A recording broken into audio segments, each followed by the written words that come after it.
महाराज उग्रसेन के राजसूय यज्ञ की श्रृंखला में अब तक आपने देखा प्रद्युम्न का अपने दल बल के साथ दिग्विजय के लिए निकलना, मार्ग में अनेक राजाओं को पराजित करके उनसे भेंट लेना, अपने ही पिता के दो फुफेरे भाइयों शिशुपाल और दंतवक्र को उनके राज्यों में जाकर पराजित करके उनके पिता से भेंट लेना, प्रद्युम्न का अगस्त्य मुनि के दर्शन करना, दिव्य वानर की पराजय, लंका से विभीषण से भेंट लेना, मिथिला में राजा और उसके पर्याय की भगवान विष्णु के प्रति भक्तिभाव देखना, मगध में बलराम के हाथों जरासंध की सेना को मारना, हस्तिनापुर में कौरवों और यादवों के भीषण युद्ध को श्री कृष्ण और बलराम द्वारा रुकवाना, अर्जुन के हाथों कालियवन के पुत्र चंड का वध।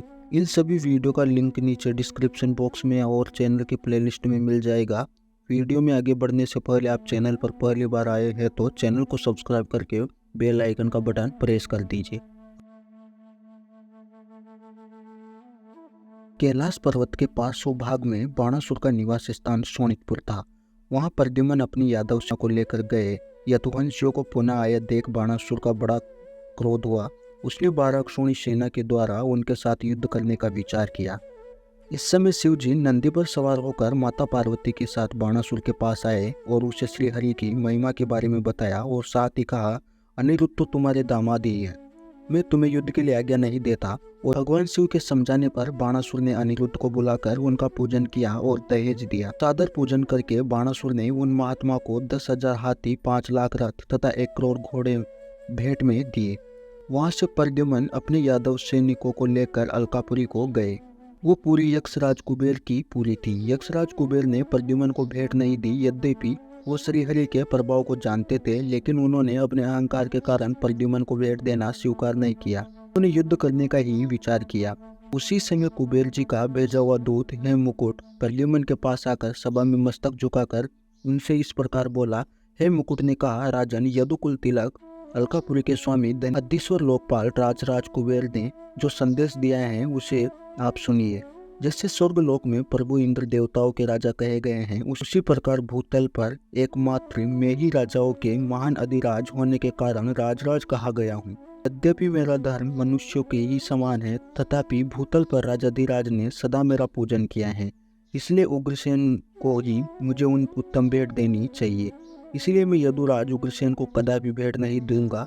यदि तुम नहीं मानोगे तो युद्ध करूंगा, इसमें संशय नहीं। दूत की यह बात सुनकर प्रद्युम्न क्रोधित हो उठे और बोले, वृष्ण वंशियों के स्वामी उग्रसेन राजराजों के भी इंद्र हैं। तुम्हारे स्वामी राजराज कुबेर उन्हें अच्छी तरह नहीं जानते। साक्षात इंद्रादि देवता भी उनकी चरण पादुकाओं पर अपने मुकुट रगड़ते हैं। इंद्र ने भय से ही इनकी सेवा में अपने सुधर्मा सभा और पारिजात वृक्ष अर्पित कर दिए हैं। वरुण ने श्यामकर्ण घोड़े देकर उन्हें प्रणाम किया है।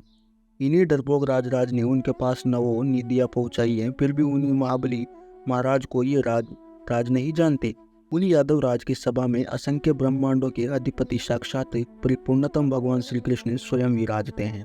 ये सारा भूमंडल जिनके एक मस्तक पर तिलक के समान दिखाई देता है, वे शस्त्र मस्तक वाले अनंत देव भी उग्रसेन की सभा में नित्य विराजमान रहते हैं। महाराज उग्रसेन ने मुझे महात्मा कुबेर के लिए बाणों की भेंट देने के निमित्त यहाँ भेजा है, अतः इसी समय मैं यही करूँगा। प्रद्युम्न ने अपना कोतंड उठाया और धनुष की डोरी खींचते हुए प्रत्यंचा की, जिससे विद्युत के समान भयंकर ध्वनि प्रकट की। प्रद्युम्न ने तरकस से एक बाण खींचकर उसे अपने धनुष की प्रत्यंचा पर रखा और उसे छोड़ दिया। उस बाण ने कुबेर जी के छत्र और चंवर को काट दिया। यह अत्यंत विचित्र कांड देखकर राजराज कुबेर के क्रोध की सीमा न रही। वे पुष्पक विमान पर सवार हो सैनिकों के साथ युद्ध की कामना से पुरी के बाहर निकले। उनके साथ घंटानाद और पार्श्वमौली नामक यक्ष मंत्री भी थे। कुबेर जी के साथ उनके दोनों पुत्र नल कुबेर और मणिगिरु भी थे। उनकी सेना के कुछ यक्ष सुमुख्य थे, कुछ के मुख सिंह के समान, कुछ के मगर के समान मुख थे। शक्ति, दृष्टि, भुषुंडी, परिघ, प्रसाद, धनुष और बाण ये आयुध उनके हाथों में देखे जाते थे। यक्षों के आ जाने पर परमतों की विशाल सेना उनकी सहायता के लिए आ पहुंची। यहाँ हम आपको बता दें, परमार्थ भगवान शिव के गणों का प्रकार हैं। उनके साथ में भूत, डाकिनियों के समुदाय, यातुदान, बेताल, विनायक, कुष्मांड, प्रेत, निशाचर, पिशाच, ब्रह्म राक्षस और भैरव आदि विभिन्न प्रकार के राक्षस और भूत थे। भीषण गर्जना करते हुए मारो काटो फाड़ो की रट लगा रहे थे।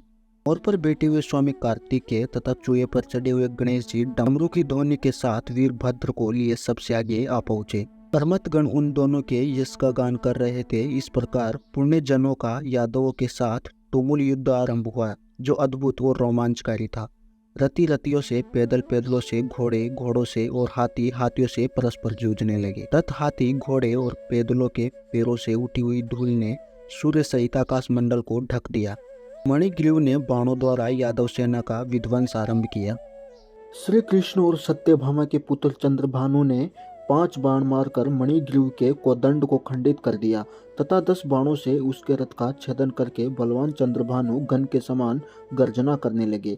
ये देख मणिग्रीव ने श्री चंद्रभानपुर अपनी शक्ति चलाई, पर चंद्रभानु ने उसे बाएं हाथ से पकड़ लिया। उन्होंने उसी शक्ति के द्वारा मणिग्रीव को घायल कर दिया। तत्पश्चात चंद्रभानु उस रणभूमि में पुनः गर्जना करने लगे। उस प्रहार से मणिगिरु मूर्छित होकर पृथ्वी पर गिर पड़े। तब नलकुबेर की प्रेरणा से असुरों ने बाणों का जाल सा बिछाकर चंद्रभानु को ढक दिया। तब श्री कृष्ण पुत्र दीप्तिमान खड़ग हाथ में लेकर बड़े वेग से यक्षों की सेना में घुस गए। उनके खड़ग के प्रहार से कितने यक्षों के 2-2 टुकड़े हो गए।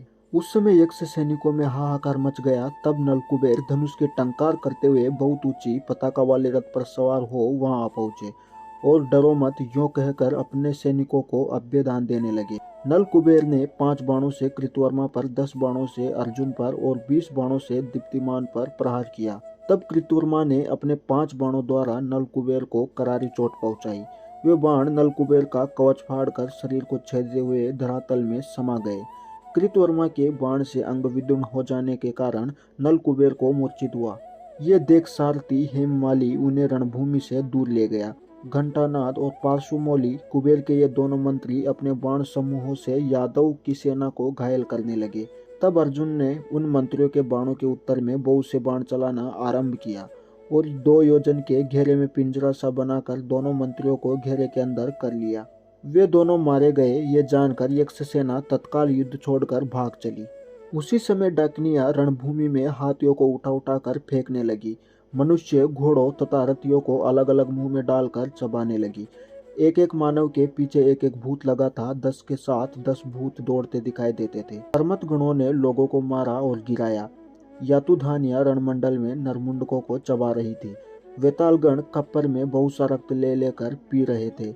विनायक नाचते और प्रेत गाते थे। कुष्मांड उस युद्ध भूमि में गिरे हुए मस्तकों का संग्रह करते थे। ब्रह्म राक्षस और भैरव उस युद्ध में कटकर गिरे हुए मस्तकों को गेंद की तरह बार बार उछालते, फेंकते हुए हंसते, खिलखिलाते और अट्टहास करते थे। विकराल मुख वाले पिशाच बुरी तरह कूद फांद रहे थे। पिशाचनियां युद्ध में बच्चों को गरम गरम रक्त पिलाती थी और बच्चों को आश्वासन देते हुए कहती थी, बेटा मत रो, हम तुम्हें इन लोगों की आंखें भी निकाल निकाल कर देंगी। इस प्रकार भूत गणों का बल बढ़ता देख गद हाथ में गदा लेकर मेघों के समान गर्जना करने लगे। लाख बार की उस मोरवी गदा से गद ने उस विशाल भूत सेना को उसी प्रकार मार गिराया जैसे इंद्र वज्र से पर्वतों को धराशायी कर देते हैं। गदा की मार से मस्तक फट जाने के कारण बहुत से कुष्मांड, वेताल, पिशाच और ब्रह्म राक्षस मूर्छित होकर भूमि पर गिर पड़े। गद ने सम्रांगण में डाकिनियों के दांत तोड़ डाले, परमथों के कंधे घायल कर दिए। गदा से रोंदे गए प्रेत 10 दिशाओं में भाग चले। भूत गणों के भाग जाने पर वीरभद्र सामने आए। वीरभद्र ने गद को गदा से मारा। गद ने उसकी गदा को अपनी गदा पर रोक लिया और फिर अपनी गदा उसके ऊपर चलाई। वीरभद्र और गद में बड़ा भयंकर गदा युद्ध हुआ। वे दोनों ही गदाएं आग की चिंगारियां छोड़ती हुई परस्पर टकराकर चूर चूर हो गई। फिर एक दूसरे को ललकारते हुए उन दोनों में मल्लयुद्ध छिड़ गया। वे भुजाओं, घुटनों और पैरों के आघात से पर्वतों को गिराते हुए लड़ने लगे। वीरभद्र ने बलपूर्वक करवरी पर्वतों को उखाड़कर अट्टहास करते हुए उसको गद के ऊपर फेंका। गद ने उस पर्वत को पकड़ लिया और फिर उसी के ऊपर उसे दे मारा। तब बलवान वीरभद्र ने वीरवर गद को पकड़कर बड़े वेग से आकाश में लाख योजन दूर फेंक दिया। वहां से भूमि पर गिरने पर गद के मन में कुछ व्याकुलता हो गई। फिर महाबली गद ने वीरभद्र को भी उठा लिया और वेग से घुमाकर शीघ्र ही उसे भी लाख योजन दूर फेंक दिया। वीरभद्र कैलाश पर्वत के शिखर पर गिरा। गदा के प्रहार से तो वो पीड़ित था ही, अतः 2 घड़ी तक मूर्छा में पड़ा रहा। उसके बाद शक्ति उठाई स्वामी कार्तिकेय बड़े वेग से युद्ध भूमि में पहुंचे। उन्होंने अनिरुद्ध और सांब को लक्ष्य करके शीघ्र ही अपनी शक्ति चलाई। अनिरुद्ध के रथ का भेदन कर सांब को घायल करके उनके रथों को भी तोड़ती हुई वो शक्ति उस युद्ध भूमि में शस्त्रों, हाथियों, रथों और लाखों वीरों को मारकर दसों दिशाओं में चमकती और कड़कती हुई बिजली की तरह फुफकारती सर्पिणी के समान भूमि में समा गई। तब क्रोध से भरे महाबाहु सामने प्रत्यंचा को घोष करते हुए तर्कस से एक बाण निकाला। वो बाण एक होता हुआ भी तर्कस से बाहर निकलते ही 10 हो गया। धनुष पर रखते समय 100 और खींचते समय उसने शस्त्र रूप धारण कर लिए। छूटते समय उस बाण के लाख रूप हो गए और लक्ष्य तक पहुँचते पहुँचते उसने कोटि रूप धारण कर लिए। इस प्रकार उस बाण ने स्वामी कार्तिकेय और उनके वाहन कार्तिकेय को घायल करके सम्रांगण में कोटि कोटि वीरों को घायल कर डाला।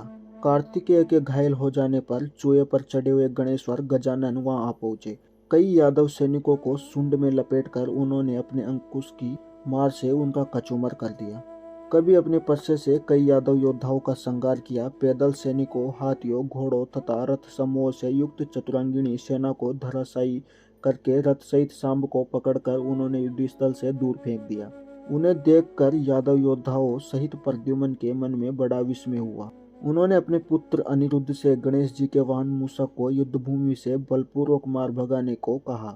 तब अनिरुद्ध ने प्रचंड बिलाव का रूप धारण किया। चूहा उस बिलाव को देखते ही भयभीत हो गया। वे वैष्णवी माया के प्रभाव से गणेश जी उन्हें पहचान न सके। वो बिलाव गणेश जी के वाहन मूषक को तीखे नखों से विशेष चोट पहुंचाने लगा। मूषक कांपता हुआ रणभूमि से भाग चला। क्रोध से भरा हुआ बिलाव मूषक का पीछा करने लगा। गणेश जी बारंबार उस मूषक को युद्ध भूमि की ओर लौटाने का प्रयत्न करने लगे, किंतु बिलाव से पीड़ित मूषक युद्ध भूमि की ओर नहीं लौटा।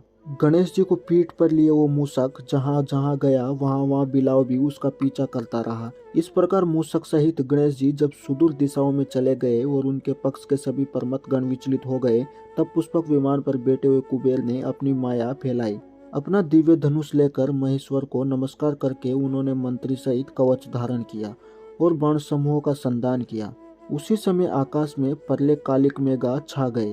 बिजलियों की गड़गड़ाहट और महाभयंकर मेघों की घटा से अंधकार फैल गया। हाथी के समान मोटे मोटे जल बिंदु और ओले गिरने लगे। बादल अत्यंत भयंकर जलधाराओं की वृष्टि करने लगे। रणमंडल में सजीव पर्वत दिखाई पड़ने लगे। ये देखकर यादव भयभीत हो गए। वे अस्त्र शस्त्र त्याग कर बारंबार श्री कृष्ण पुकारने लगे। तब प्रद्युम्न ने हर्षत्वात्मिका विद्या का प्रयोग किया जो समस्त मायाओं को नष्ट करने वाली थी। प्रद्युम्न ने धनुष पर बाण रखकर सात्विक मंत्र का उच्चारण किया और बाण छोड़ दिया।